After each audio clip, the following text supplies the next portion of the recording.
Hello, beautiful people.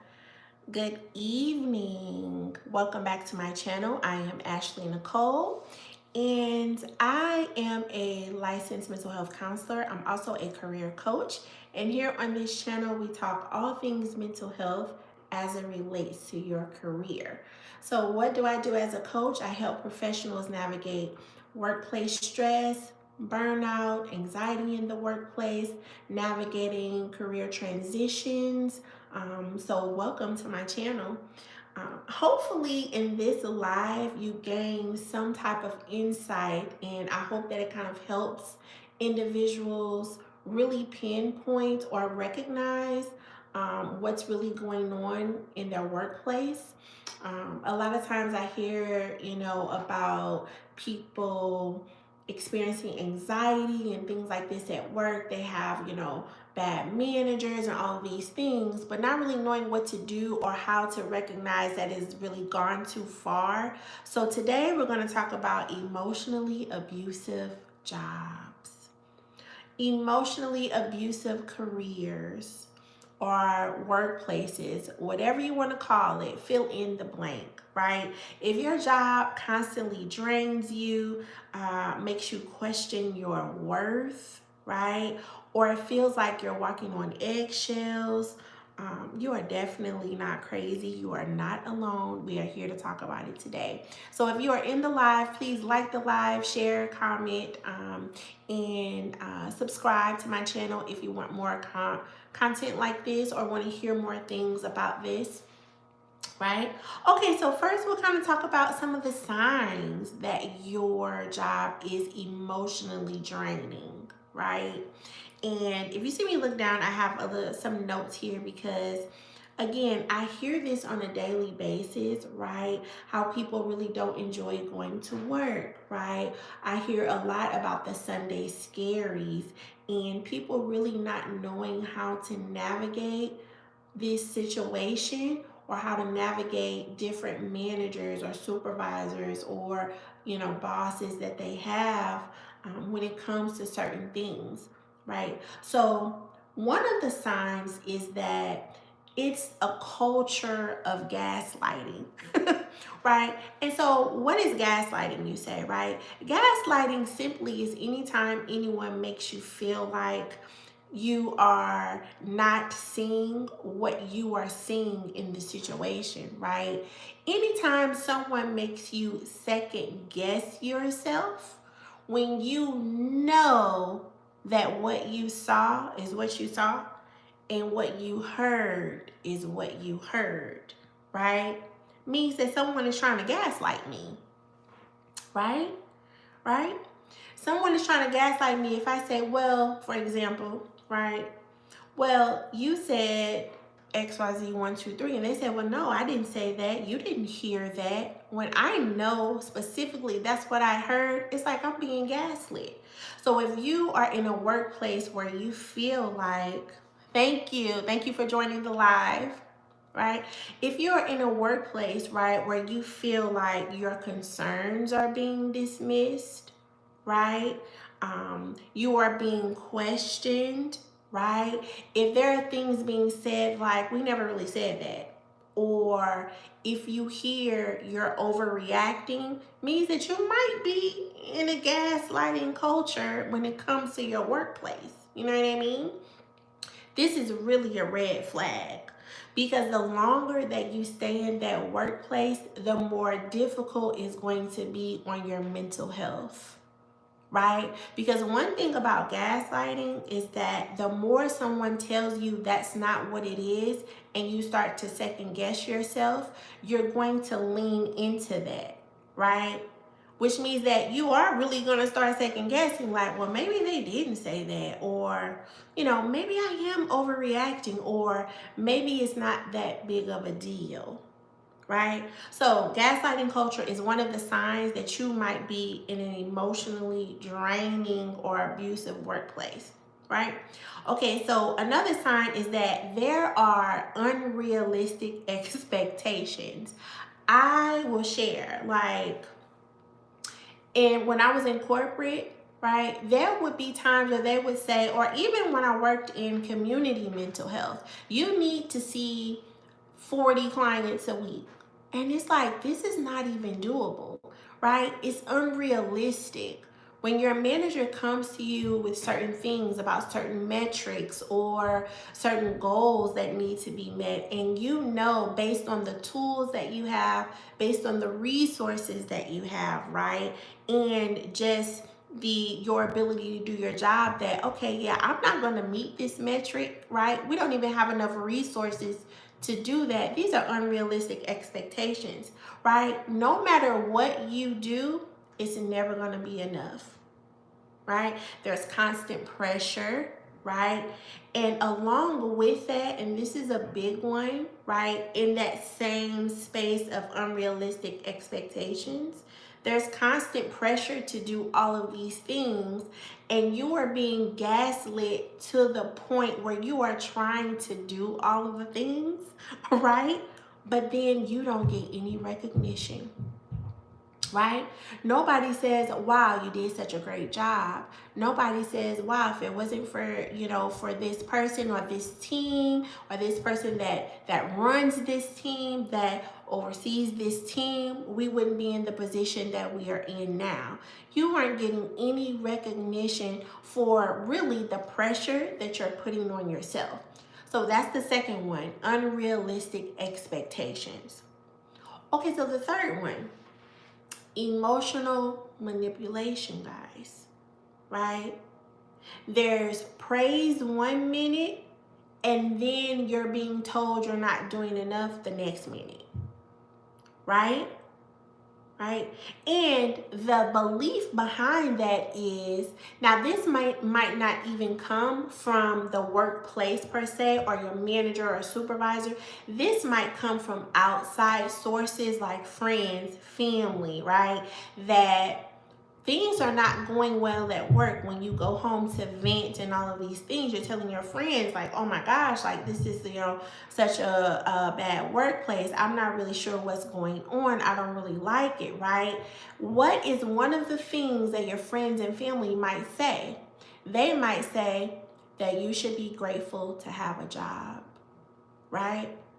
That is emotional manipulation. Now, they don't intend to do that. They sometimes don't even really know that that's what they are doing, but that's what it is, right? Saying this in one way so that I can act accordingly. You see what I'm saying?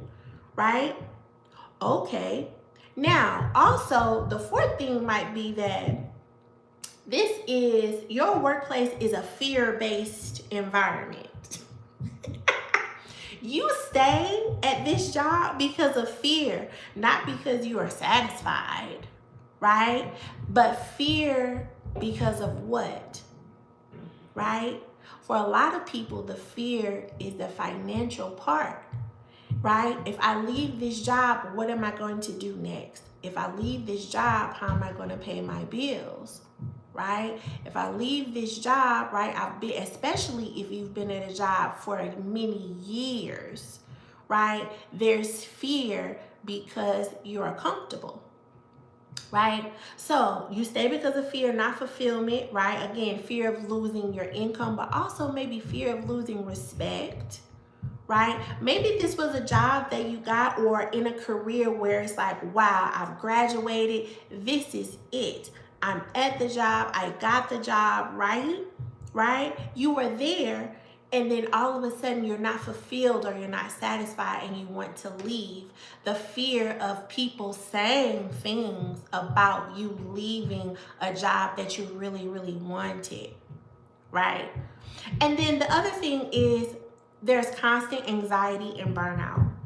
And this is what I help my clients with, right? How to navigate the burnout, how to navigate the stress, how to navigate the anxiety at work, when really, not that you don't have a choice, but right now is not the time for you to leave. So what I work with my clients on is, how do you manage the anxiety or manage how you're feeling until you are able to leave, right? Really kind of giving you those tools to really thrive in what you are doing, going to work with confidence, without any fear, things of that nature, until you get to your next step. So if there's constant anxiety and burnout, you feel exhausted even thinking about work, you got the Sunday scaries every Sunday. This used to be me, I'm telling you, every Sunday, especially in that corporate job, every Sunday. And I will share with you all, it got to a point where, and I talk about this in another one of my videos, right? That it got to the point where when I knew that I could do my job like the back of my hand, right? And management was real iffy. Management was, I knew, I was like, oh, this is not right. You know, this is not the environment for me. I'm not thriving. When it got to that point, that's when the Sunday, I wouldn't even call them scaries, but it was just a little bit of annoyance, right? But sometimes with annoyance comes the anxiety that I gotta go back on Monday. I gotta do another week at a place that where I started not to really feel comfortable, right? I started to feel like I'm not really able to do my job to the best of my ability, or the way, that I was really taught, because of all this other stuff, right? So the Sundays, if you got the Sunday scaries, you don't even want to think about work. You don't want to go back the next week. You might be filling out applications because you're like, this is too much. It's gotten to be too much, right? That's another sign, right? Now, okay, so then it's like, okay, well, going back to the gaslighting, how does it really affect you if you're being gaslit at work? This is very important for people to understand, because sometimes you might know it, but not really understanding the impact that it has on you. And so when you kind of gain that insight that this is really impacting me in this way, it may help you to make the decision about what you need to do next, right? Right? And so how does a gaslighting culture at work really affect you? You start to doubt yourself, right? It's like, if I'm a licensed clinician, I've been to school, I've been practicing, and I'm in a workplace where I'm making decisions or working with clients and I'm doubting myself based on all these other factors, right? I start second guessing my memory about things, right? You might start to feel like you're the problem. Again, going back to, well, maybe it is me. Well, maybe I am like overreacting, Nobody else is really saying anything, you know what I mean? Right? Then also, it might mean that the work environment is toxic. It's not you. Especially when you see what's going on, right? You might hear things, right? You have other coworkers, like you have the evidence that it is toxic. You know what I mean? And you continue to tell yourself, well, maybe that's not it. It probably is, right? Okay. Some other things to look out for when it comes to that, kind of being gaslit, right? Going back to those unrealistic expectations in that space, right? How does unrealistic expectations, how does that really impact you if you're in a workplace where that is going on, right? You might feel like you got too much work. You're drowning in the work, right? But you're not measuring up. Maybe you're not meeting the metrics, right? Over time, your confidence kind of goes down. You start to question your worth.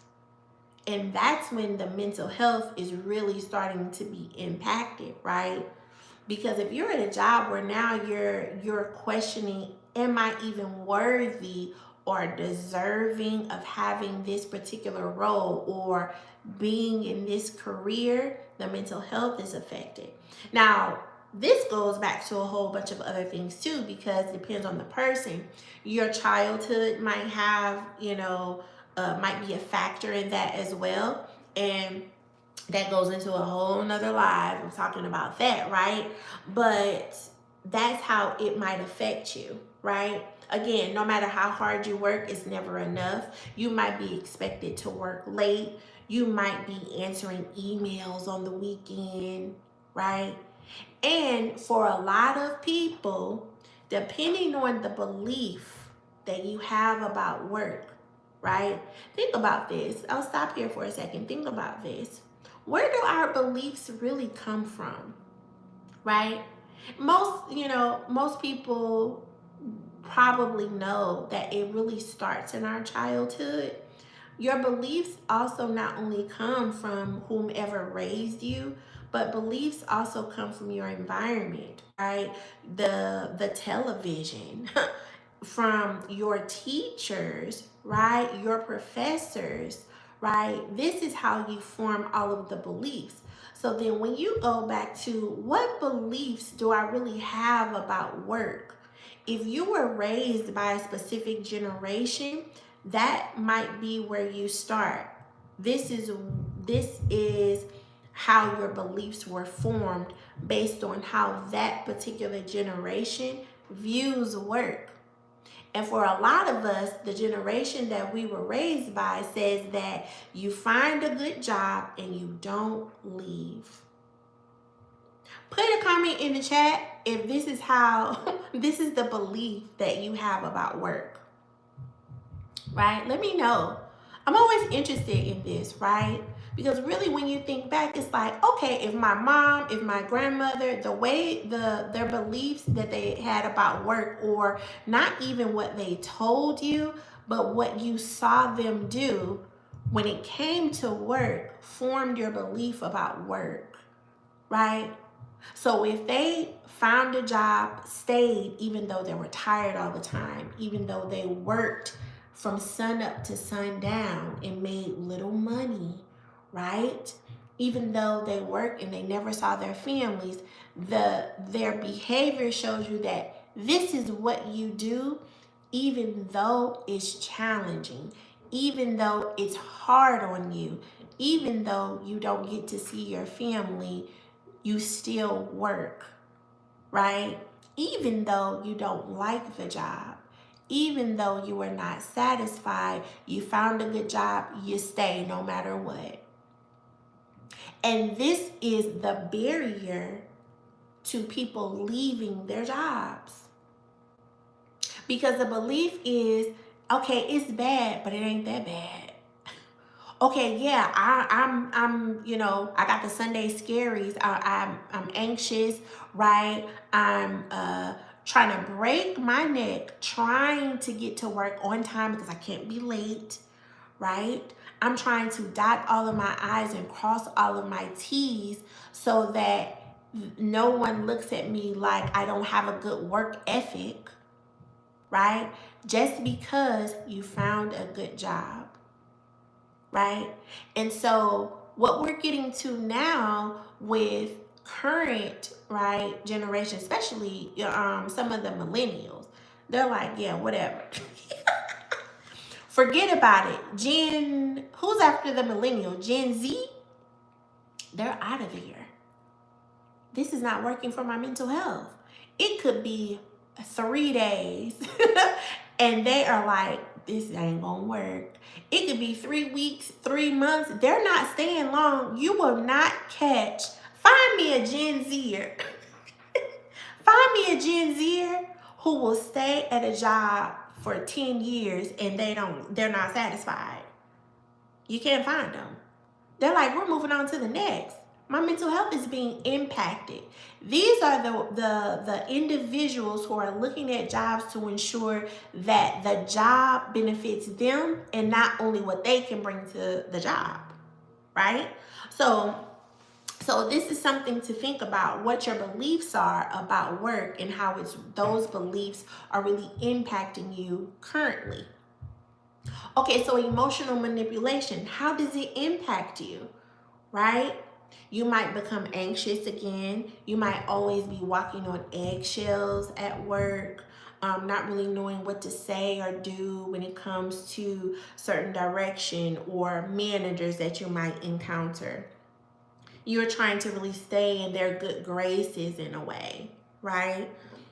The lows kind of really get you to a point where you feel miserable about going to work, right? Now, some of the things that your manager might say for you to, because manipulation is only simply put, right? You are saying, someone is saying something to you in a certain way or using certain words to get you to act in a certain way, right? So you might hear things like, oh, we don't know what we do without you, right?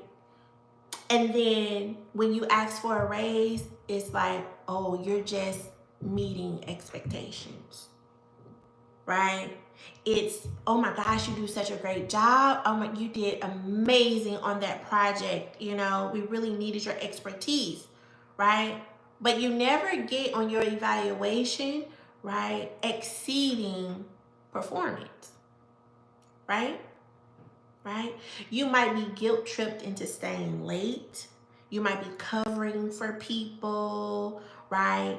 And one of the big things is that you see that management might be playing favorites. There's always a certain person or group of people, right, that are asked to be on projects, right, or noted to have exceeding performance when your observation is they're doing the same thing that I'm doing. You know what I mean? So these are just some of those things. How does being in a fear-based environment, how does it impact you, right? Instead of you making a choice that might serve you, you're going to, again, stay in a situation that's draining. You feel trapped. You feel like you don't have any options when you are in a fear-based work environment, right? And of course, we know how constant anxiety and burnout will affect you, right? You will be exhausted mentally and physically, right? Again, waking up dreading going to work, right? One of the big ones that I see when it comes to burnout is people, and people don't even realize it, is that you really might feel, or your behavior is that you are annoyed, you're agitated, you might be a little bit more irritable, right? Because you're sick of it. It's like you sick of this place, right? Right? You might even find yourself not to the point where you will, get let go or something like this, but you might snap on some people. You know what I'm saying? You might snap on somebody because you are tired of putting in all the work, and again, it's not being recognized. You're not really seeing the benefit of it, right? You start to feel drained, so more fatigued. You feel more tired when going into work. I know some people. A long time ago, I worked with a colleague, and they knew that they were burnt out because they knew their job like the back of their hand and all of that, right? But when it came to the burnout, they found themselves starting to call out of work, right? For no reason at all, really. I mean, of course, hindsight is 2020, so the reason was that they were burnt out at their job, but they didn't realize it at the time, right? It showed up as depression, right? They started to call off of work. And what did they do during those times? They were like in the bed all day, right? They were just like eating and sleeping, right? And they looked up and they had been out of work for a whole week because they were burnt out, because they were feeling drained, they were exhausted, right? In a way, they started to feel a little bit used by management, right? You're doing so great, so great, so great, but there's no benefit behind that. You know what I mean? Right? Now, some people would say, oh my gosh, you got a great career and all these things. You're making tons of money. Here's the thing. Money is not everything to everybody. There are actually other things that matter to people, right? Like having a healthy mind, having a healthy body, being able to stand up for themselves, right? Being able to stand up for something, right? Being satisfied with their work, being passionate about things, you know what I mean? Money doesn't speak to everybody, right? Right?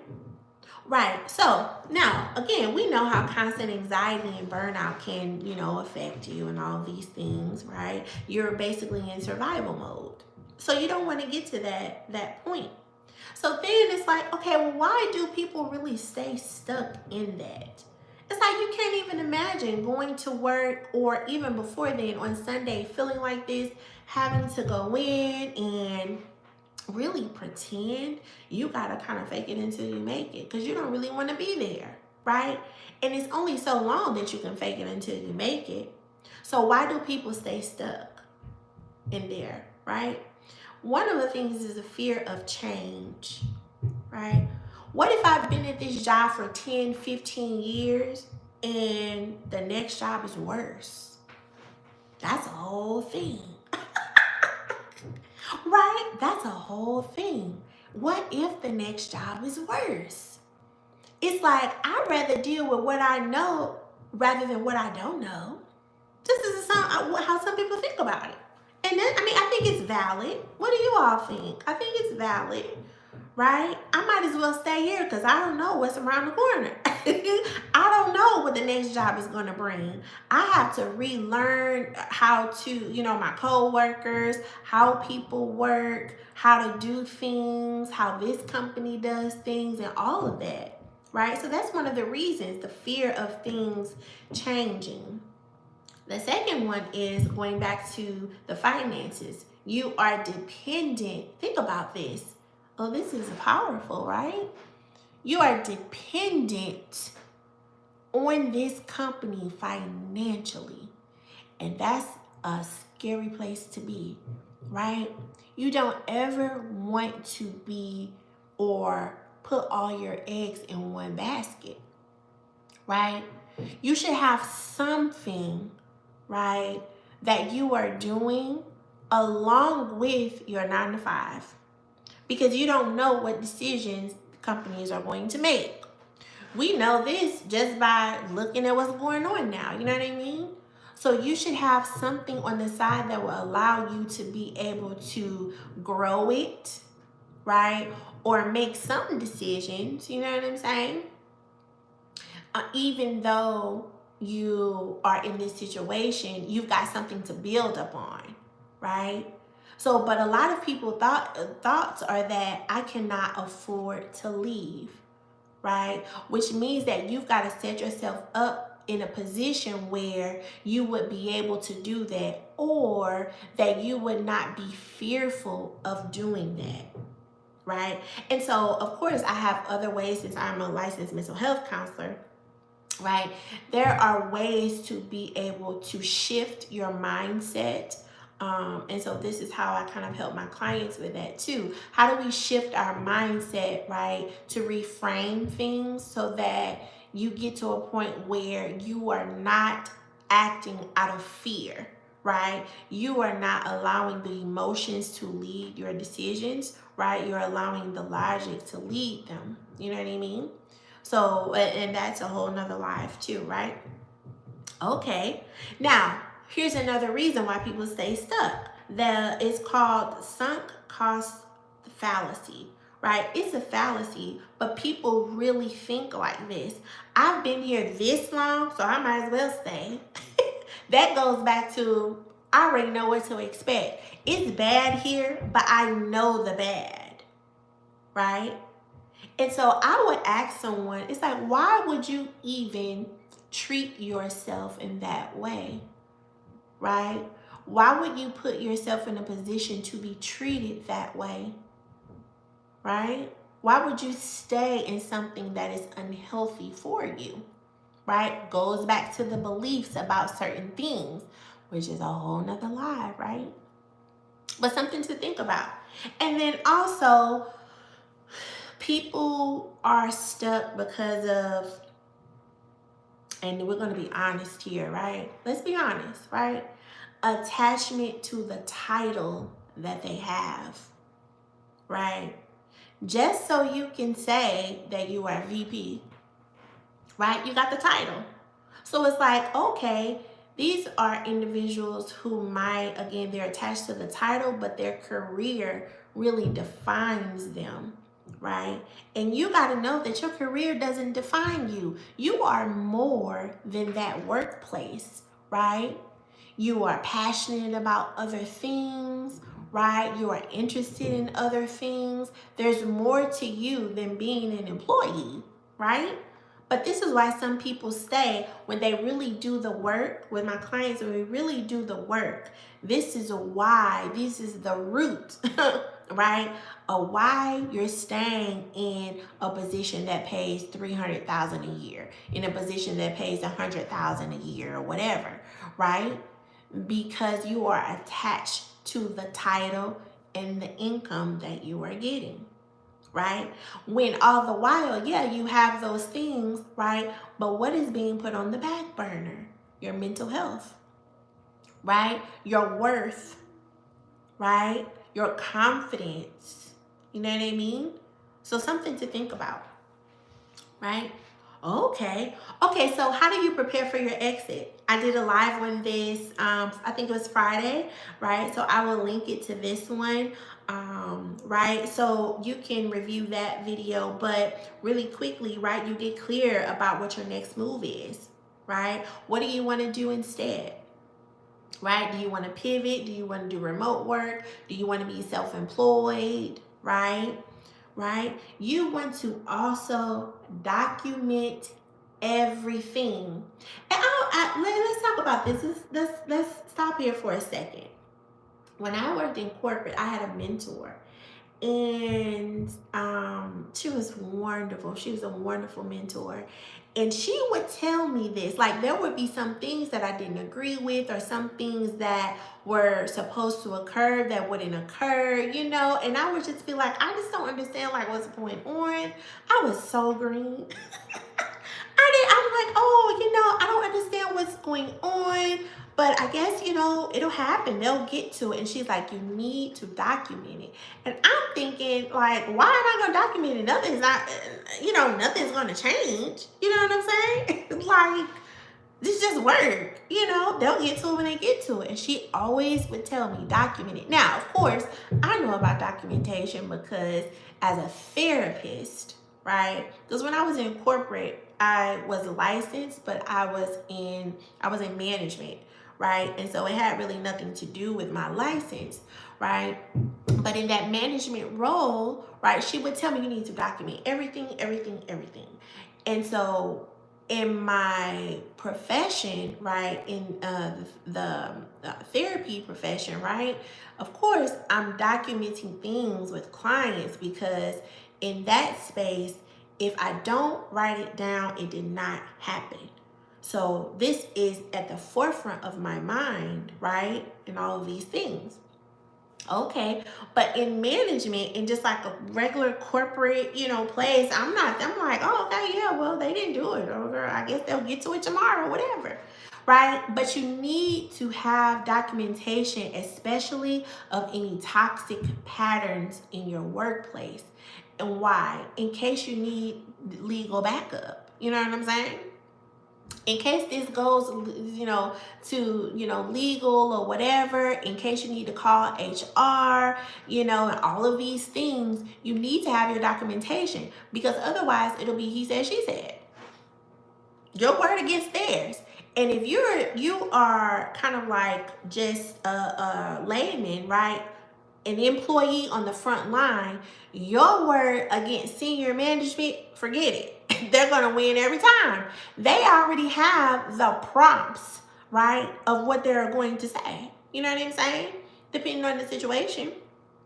So you need to have your documentation if you are truly in a toxic work environment and these things are happening, right? Of course, you need to update your resume, right? You need to update your LinkedIn. You don't want to wait until you are really kind of like in a desperate situation. You want to always, always keep your options open. Again, you can have the best job in the world, and guess what? One day they could come and say, we got to let you go. You want to have your options open to where you know recruiters that you could call. You know people that you can send an email to and say, hey, I'm looking, right? You know jobs that you've had your eye on and you can go ahead and apply on that day, right? But remember, if you're fear-based, you will never get to those points, or it's going to be difficult for you to do those things because you are running off of fear, right? But of course, you want to make sure all your things are updated. And when updating the resume, I was thinking about doing or giving some information about this too. You've got to ensure that all of your skills are there on your resume, right? You could have done volunteer work. You could have been working for, I don't know, one of your cousins, one of your aunties or something like this. Whatever skills you learned, you better make sure you put it on their resume, right? It's about the skills, not the job titles that you had or what you went to school for. It is what skills do you have, right? Okay, so if you can, sometimes it's difficult for people to do this, right? But you want to maybe build, kind of like an exit fund where you're putting a little bit of money aside, right?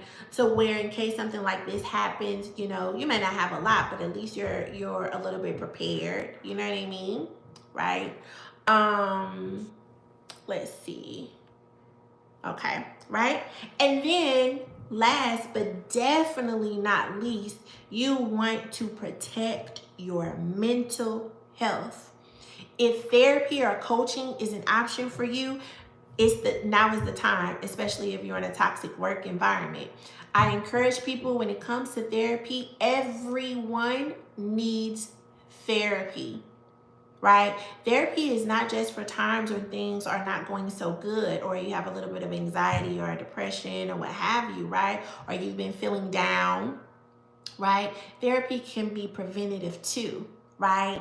Helps you to learn the coping skills you need to learn just in case or when the challenging times come. Because what do we know about life? The challenging times are coming, right? Challenging times are going to be there, right? Now, sometimes are more challenging than others, but if you're in therapy, you're going to learn the coping skills that you need to learn to manage the challenges, right? And then, of course, if you are trying to pivot careers, if you're trying to navigate burnout, work stress, anxiety at work, right? Get you a coach. Right? You can hire me as a coach to help you kind of navigate what you want to do next, right? Of course, there's a difference between the therapy and coaching. What I tell people is that if there are things, right, that are that you need to gain insight on based on your past to figure out how did I even get to this point, then you start with therapy. If you've gotten to the point where, okay, I've gained the insight, I know how I got here, and I'm ready to move forward, then you hire me as your coach, right? Okay, so, your job is not supposed to feel like an abusive relationship. You know what I mean? That's something horrible to be in, right? If it does, you know that it's time to go. Right? So I hope you all enjoyed the live. If you need help planning your next move, I have coaching spots open. You can reach me here on YouTube if you leave a comment. I'm really active on Threads. You can reach me there. I also have a website that you can go to. It's www.expandinspirecoaching.com. And I hope you all enjoyed. If you liked the live or you gained any information from this that will really help you throughout your work week, please like, comment, share, and subscribe. And I'll see you all on the next one. Bye.